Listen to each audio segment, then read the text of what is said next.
ಕೋಟ್ಯಾಂತರ ಭಕ್ತರಲ್ಲಿ ಸವಿನಯ ಪ್ರಾರ್ಥನೆ. ಧರ್ಮಸ್ಥಳಕ್ಕೆ ತಲೆ ತಲಾಂತರದಿಂದ ಕೋಟ್ಯಾಂತರ ಭಕ್ತಗಣ ಇದೆ.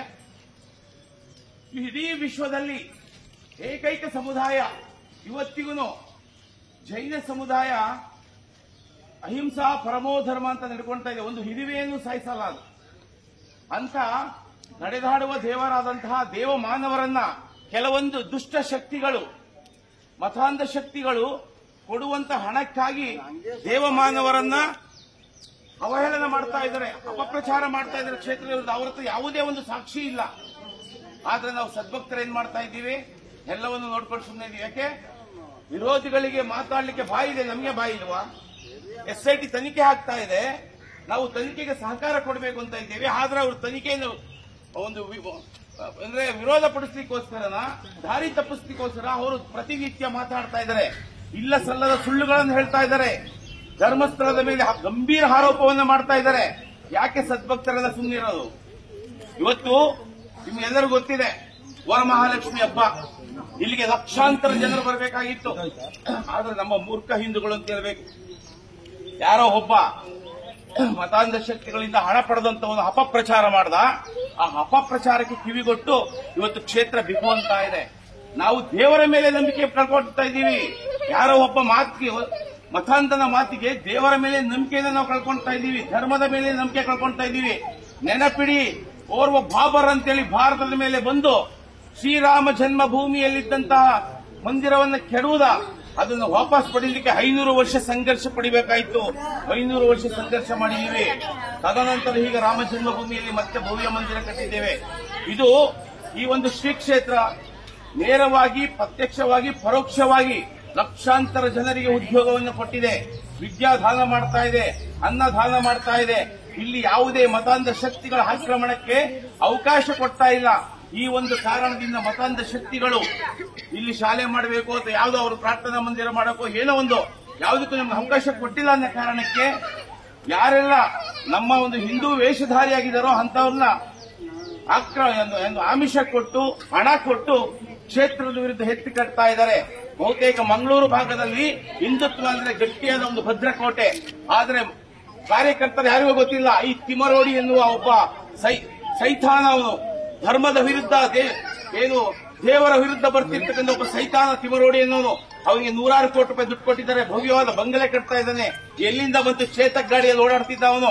ನಾನೊಬ್ಬ ಹಿಂದೂ ಹೋರಾಟಗಾರ, ಮಧುಗಿರಿ ಮೋದಿ ಅಂತ 15-20 ವರ್ಷದ ಕೆಳಗೆ ಅವನು ಬೈಕಲ್ಲಿ ಓಡಾಡ್ತಿದ್ದವನು ಇವತ್ತು ದೊಡ್ಡ ಮಟ್ಟದ ಒಂದು ಬಿಲ್ಡಿಂಗ್ ಕಟ್ತಾ ಇದೆ, ಐಷಾರಾಮಿ ಕಾರುಗಳು ಇಟ್ಕೊಂಡಿದ್ದಾರೆ. ಅವನಿಗೆ ಎಲ್ಲಿಂದ ಬರ್ತಾ ಇದೆ ದುಡ್ಡು?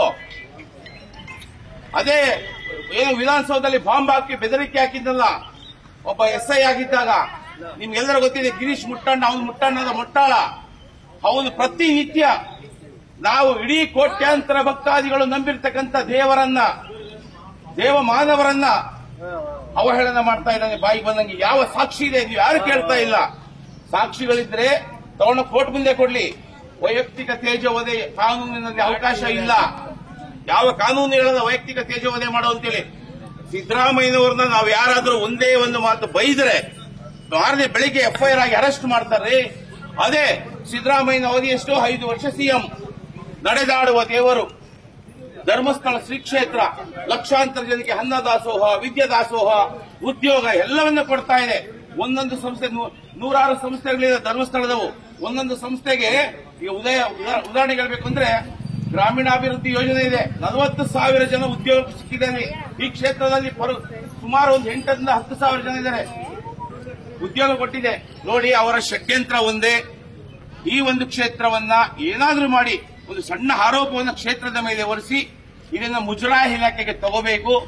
ಆ ನಂತರ ಇಲ್ಲಿ ಎಲ್ಲ ಹಿಂದೂ, ಮುಸ್ಲಿಂ, ಕ್ರೈಸ್ತ, ಇನ್ನೊಬ್ರು ಮತ್ತೊಬ್ರು ಎಲ್ಲವನ್ನೂ ಇಲ್ಲಿಗೆ ತುಂಬಿ ಈ ಪವಿತ್ರ ಕ್ಷೇತ್ರವನ್ನ ಅಪವಿತ್ರಗೊಳಿಸಬೇಕು. ಇದನ್ನ ಬಿಸಿನೆಸ್ ಕೇಂದ್ರವನ್ನಾಗಿ ಮಾಡ್ಕೋಬೇಕು ಅನ್ನೋದು ಅವರ ಷಡ್ಯಂತ್ರ. ಅವರ ಷಡ್ಯಂತ್ರಕ್ಕೆ ಅನುಗುಣವಾಗಿ ಕೆಲವೊಂದು ಮತಾಂಧ ಶಕ್ತಿಗಳ ಜೊತೆ ಕೈ ಜೋಡಿಸಿರ್ತಕ್ಕಂಥ ನಮ್ಮವರೇ ಅಪಪ್ರಚಾರ ಮಾಡ್ತಾ ಇದ್ದಾರೆ. ದಯವಿಟ್ಟು ಈ ವಿಚಾರವನ್ನ ದೊಡ್ಡ ಮಟ್ಟದಲ್ಲಿ ನೀವು ಹಂಚಿಕೊಳ್ಳಿ.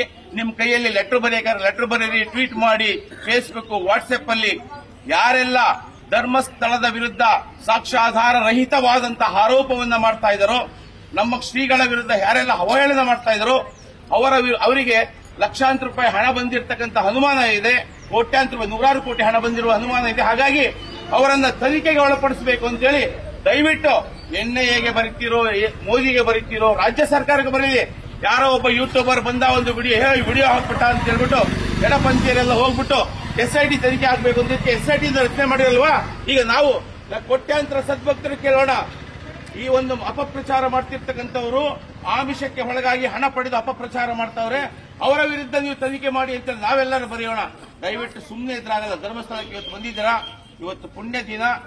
ಆ ಶ್ರೀ ಮಂಜುನಾಥನ ಕೃಪೆ ಆಶೀರ್ವಾದ ನಿಮ್ಮ ಮೇಲೆ ಇರಲಿ. ಆದರೆ ಇಲ್ಲಿಂದ ಹೋದ ನಂತರ ಒಂದು ಲೆಟರ್ ಅಥವಾ ಒಂದು ಮೇಯ್ಲು ಅಥವಾ ಒಂದು ಟ್ವೀಟ್ ಮೂಲಕ ಏನು ರಾಜ್ಯ ಸರ್ಕಾರಕ್ಕಾಗಿರ್ಬೋದು, ಕೇಂದ್ರ ಸರ್ಕಾರಕ್ಕಾಗಿರ್ಬೋದು, ಯಾರೆಲ್ಲ ಅಪಪ್ರಚಾರ ಮಾಡ್ತಾ ಇದ್ದಾರೆ, ಅಸಹ್ಯಕರವಾಗಿ ಏನು ನಿಂದನೆ ಮಾಡ್ತಾ ಇದ್ದಾರೆ ಸ್ವಾಮೀಜಿಯವರನ್ನ, ವೀರೇಂದ್ರ ಹೆಗಡೆ ಅವರನ್ನ, ಅವರ ವಿರುದ್ಧ ಕಾನೂನು ಕ್ರಮ ತಗೋಬೇಕು, ತನಿಖೆ ಆಗಬೇಕು, ಅವರ ಆರ್ಥಿಕ ಮೂಲ ಏನು ಅನ್ನೋದನ್ನ ತನಿಖೆ ಆಗಬೇಕು ಅಂತೇಳಿ ದಯವಿಟ್ಟು ಮನವಿ ಮಾಡಿ ಲೆಟರ್ ಕಳಿಸಿ. ಎಲ್ಲರಿಂದ ಸಾಧ್ಯ ಆಗುತ್ತೆ. ಏನೇನೋ ಮಾಡ್ತೀವಿ, ನಮ್ಮ ಕ್ಷೇತ್ರ ಉಳಿಸ್ಕೊಳಕ್ಕೆ ಇಷ್ಟು ಮಾಡಕ್ಕಾಗಲ್ವ ನಮ್ಮ ಕೈಲಿ? ಏನ್ರಪ್ಪ, ಯಾರ ಕೈಲೂ ಮಾಡಕ್ಕಾಗಲ್ವಾ? ಒಂದೇ ಒಂದು ಟ್ವೀಟ್ ಮಾಡಿದ್ರೆ ಸಾಕು. ತಿಮರೋಡಿ ಮತ್ತೆ ಕೆಲವೊಂದು ಯೂಟ್ಯೂಬರ್, ಅಲ್ಲಿಂದ ಗಿರೀಶ್ ಮುಟ್ಟಣ್ಣ, ಆಮೇಲೆ KV ಧನಂಜಯ್ ವಕೀಲರು, ಈ ತರ ತುಂಬಾ ಜನ ಇದ್ದಾರೆ. ಎಲ್ಲ ಎಡಪಂಥೀಯರೇ. ಅವರಿಗೆ ಧರ್ಮದ ಮೇಲೆ ನಂಬಿಕೆ ಇಲ್ಲ, ಕ್ಷೇತ್ರದ ಮೇಲೆ ನಂಬಿಕೆ ಇಲ್ಲ. ಅವ್ರು ಏನು ಕ್ಷೇತ್ರ ಅಪವಿತ್ರವಾಗಿ ಏನನ್ನ ಹಾಳಾಗೋಗ್ಲಿ, ಅವರಿಗೆ ಹಣ ಬೇಕಷ್ಟೇನೆ. ದಯವಿಟ್ಟು ಕೈ ಮುಗಿದು ಶ್ರೀ ಮಂಜುನಾಥನಲ್ಲಿ ಪ್ರಾರ್ಥನೆ ಮಾಡಿ ಕೇಳ್ತೇನೆ. ನಮ್ಮ ಕ್ಷೇತ್ರವನ್ನ ನಾವಿವತ್ತು ರಕ್ಷಿಸಿಕೊಳ್ತಿದ್ರೆ ನಾಳೆ ಇದು ಮತಾಂಧ ಕ್ಷೇತ್ರವಾಗ್ಬಿಡುತ್ತೆ. ಇಲ್ಲಿರ್ತಕ್ಕಂಥ ಪವಿತ್ರತೆ ಹಾಳಾಗಿ ಕೇವಲ ಒಂದು ಪ್ರವಾಸಿ ತಾಣವಾಗುತ್ತೆ. ಇದಕ್ಕೆ ಅವಕಾಶ ಮಾಡಿಕೊಡ್ಬೇಡಿ. ನಾನು ನಿಮ್ಮ ಹತ್ರ ಇವತ್ತು ಸೋಷಿಯಲ್ ಮೀಡಿಯಾ ಎಲ್ಲರ ಕೈಯಲ್ಲೂ ಇದೆ. ಎಲ್ಲಾ ರೀತಿ ವಾಟ್ಸ್ಆಪ್ ಅಲ್ಲಿ, ಫೇಸ್ಬುಕ್ ಅಲ್ಲಿ ಎಲ್ಲ ಕಡೆ ಹಂಚಿಕೊಳ್ಳುವ ಮೂಲಕ ಮತ್ತೆ ನೀವು ಸಹ ಖುದ್ದಾಗಿ ಬರೀಬೇಕು, ಮಾತಾಡ್ರಿ. ಯೂಟ್ಯೂಬರ್ಸ್ ಇದ್ದಾರೆ, ಅನೇಕ ಜನ ಸೋಷಿಯಲ್ ಮೀಡಿಯಾ ಇನ್ಫ್ಲೂಯೆನ್ಸರ್ ಇದ್ದಾರೆ. ಯಾರ್ಯಾರೋ ಮಾತಾಡ್ತಾರೆ ದೇವಸ್ಥಾನದ ವಿರುದ್ಧ, ಕ್ಷೇತ್ರದ ವಿರುದ್ಧ. ಯಾಕೆ ನಮಗೆ ಮಾತಾಡಿದ ಭಗವಂತ ಬಾಯಿ ಕೊಟ್ಟಿಲ್ವಾ? ಕಾನೂನು ನಮಗಿಲ್ವಾ? ಫ್ರೀಡಮ್ ಆಫ್ ಸ್ಪೀಚ್ ಇರ್ತಕ್ಕಂಥ ಕೇವಲ ವಿರೋಧಿಗಳಿಗೆ ಮಾತ್ರನಾ? ನಮಗೆ ಫ್ರೀಡಮ್ ಆಫ್ ಸ್ಪೀಚ್ ಇಲ್ಲ. ನಮ್ಮ ಬಾಯಲ್ಲಿ ಅಶ್ಲೀಲ ಬರಲ್ಲ. ಕಾರಣ ಯಾಕೆಂದ್ರೆ ನಾವು ಸದ್ಭಕ್ತರು. ಇವತ್ತು ಯಾರು ಕ್ಷೇತ್ರದ ವಿರುದ್ಧ ಅಪಪ್ರಚಾರ ಮಾಡ್ತಾ ಇದ್ರೆ ಅವ್ರ ಬಾಯಲ್ಲಿ ಬರೋದು ಕೇವಲ ಅಶ್ಲೀಲವಾದ ಪದಗಳು.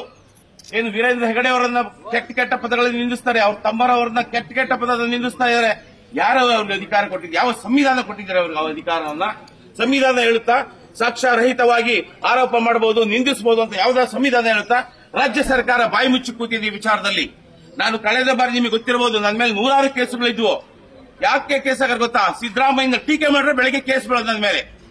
ಸಿದ್ದರಾಮಯ್ಯ ಟೀಕೆ ಮಾಡಿದ್ರೆ ಒಬ್ಬ ಪ್ರಜಾತಂತ್ರ ವ್ಯವಸ್ಥೆಯಲ್ಲಿ ಕೂತಿರ್ತಕ್ಕಂಥ ಸಿಎಂ ಅನ್ನ ನಾನೊಬ್ಬ ಸಾರ್ವಜನಿಕನಾಗಿ ದೇಶದ ಪ್ರಜೆಯಾಗಿ ಪ್ರಶ್ನೆ ಮಾಡಬಾರ್ದು. ಪ್ರಶ್ನೆ ಮಾಡಿದಕ್ಕೆ ನನ್ನ ಮೇಲೆ ಕೇಸ್ ಆಗೋದಾದ್ರೆ ನನ್ನ ಕ್ಷೇತ್ರ, ನಾನು ತಲಾಂತರದಿಂದ ನನ್ನ ಕುಟುಂಬ ಎಲ್ಲವೂ ನಿಮ್ಮೆಲ್ಲರ ಕುಟುಂಬ ಇಲ್ಲಿ ಒಂದು ಭಕ್ತಿಯಿಂದ, ಭಾವದಿಂದ, ಧನ್ಯತಾ ಭಾವದಿಂದ ಬರ್ತೀವಿ. ಒಂದು ನಂಬಿಕೆ ಇದೆ. ಆ ನಂಬಿಕೆ, ಧಾರ್ಮಿಕ ನಂಬಿಕೆಗೆ ಪೆಟ್ಟು ಕೊಡ್ತಾ ಇದಾರಲ್ವಾ? ಇದರ ವಿರುದ್ಧ ನಾವು ಯಾಕೆ ಪ್ರಶ್ನೆ ಮಾಡಬಾರ್ದು? ಮತ್ತೆ ದಯವಿಟ್ಟು ಮತ್ತೊಮ್ಮೆ ಕಳಕಳಿಯ ಮನವಿ ಮಾಡ್ತಾ ಇದ್ದೀನಿ. ಧರ್ಮ ಉಳಿದ್ರೆ ದೇಶ ಉಳಿಯುತ್ತೆ, ದೇಶ ಉಳಿದ್ರೆ ನಮ್ಮ ಮನೆ ಉಳಿಯುತ್ತೆ. ಫಸ್ಟ್ ಧರ್ಮ ಉಳಿಬೇಕು. ಧರ್ಮದ ಹಿತಕ್ಕಾಗಿ ಕ್ಷೇತ್ರವನ್ನು ಉಳಿಸಬೇಕು. ಇಂತಹ ಕ್ಷೇತ್ರ ಇರೋದ್ರಿಂದಲೇ ಇವತ್ತು ಧರ್ಮ ಶಾಶ್ವತವಾಗಿ ನೆಲೆಸಿರ್ತಕ್ಕಂಥದ್ದು. ಇಂಥ ಕ್ಷೇತ್ರಗಳು ಏನು ಮತಾಂತರ ಶಕ್ತಿ ಕೈಗೆ ಸಿಕ್ಕಿಬಿಟ್ರೆ ಅಲ್ಲಿರ್ತಕ್ಕಂಥ ಪಾವಿತ್ರತೆ ಹಾಳಾಗಿ ಧರ್ಮ ವಿನಾಶದ ಹಂಚಿಗೆ ಹೋಗುತ್ತೆ. ಏನು ಕ್ಷೇತ್ರದ ಮೇಲೆ, ಸ್ವಾಮೀಜಿಯವರ ಮೇಲೆ